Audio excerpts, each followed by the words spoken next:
Hey there, how are you? My name is Haney Malamat, and this is a new video series called Crit Tips.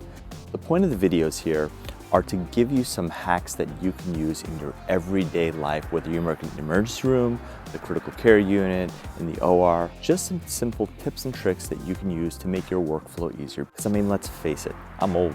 I was a medical student, a resident, a fellow, and then an attending, and along the way, I've picked up a couple tricks that have helped me with my workflow, and I want to share those with you. Now, the first couple of videos that we're going to do are going to focus on central line placement, but that's not all we're doing. That's going to be the first batch of videos. Now, before I get to my first crit tip, I think we should head inside. I thought it'd be a good idea to record outside, and it is way colder than I thought it'd be here in South Jersey, so let's go. So let me walk you through this first central line hack. And this is going to relate to the wire. Now, the wire is vitally important when we're using the Seldinger technique, but that wire is long, it's floppy, and it always finds its way to either fall on the floor or splash some blood on somebody during the procedure. That's where I came up with this first hack. So you put that wire through the introducer needle, you take out your needle, you make your skin nick, do your dilation, you put your catheter over that wire. Now it's time to take out that wire. What are you going to do with that wire?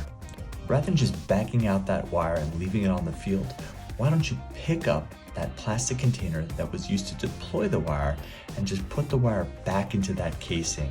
Now, the good thing about putting that wire back into that plastic container is that you're going to have that wire available again if you need to redeploy it.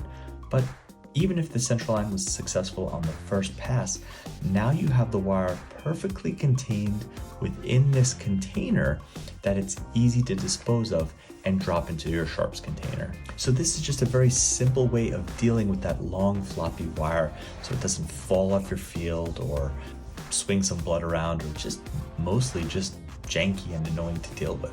So there you go, a simple and easy trick for you to handle that long floppy wire as you're doing a procedure.